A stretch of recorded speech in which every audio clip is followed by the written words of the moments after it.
Dear parents, welcome to Banasamudra Higher Primary School. There is no fee of a single rupee, no need to worry about uniforms and shoes. We teach English along with Kannada. We teach the value of truth in the face of lies. We teach how to grow up by overcoming hardships. We teach with laughter. We instill the value of humanity. We provide a comprehensive education.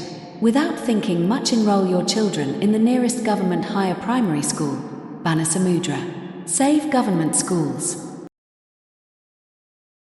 ಆತ್ಮೀಯ ಪಾಲಕರೇ, ₹1 ಶುಲ್ಕವಿಲ್ಲ, ಸಮವಸ್ತ್ರದ ಚಿಂತೆಯಿಲ್ಲ, shoe ಕೊಡಿಸುವ ಅಗತ್ಯವಿಲ್ಲ, ಬುದ್ಧಿ ಕಟ್ಟುವ ಗೋಜಿಲ್ಲ. ಕನ್ನಡ ಜೊತೆಗೆ English ಕಲಿಸ್ತೀವಿ, ಸುಳ್ಳಿನ ಎದುರು ಸತ್ಯದ ಬೆಲೆ ತಿಳಿಸ್ತೀವಿ. ಕಷ್ಟವ ತುಳಿದು ಬೆಳೆಯುವುದನ್ನ ಕಲಿಸ್ತೀವಿ, ನಲಿಯುತ್ತಾ ಕಲಿಸಿ ಕಲಿಯುತ್ತಾ ನಲಿಸ್ತೀವಿ. ಮಾನವೀಯತೆಯ ಮೌಲ್ಯ ಬೆಳೆಸ್ತೀವಿ, ಸಮಗ್ರ ಶಿಕ್ಷಣ ಕೊಡ್ತೀವಿ. ಹೆಚ್ಚು ಯೋಚಿಸದೆ ನಿಮ್ಮ ಮಕ್ಕಳನ್ನ ಹತ್ತಿರದ ಸರ್ಕಾರಿ ಶಾಲೆಗೆ ಸೇರಿಸಿ.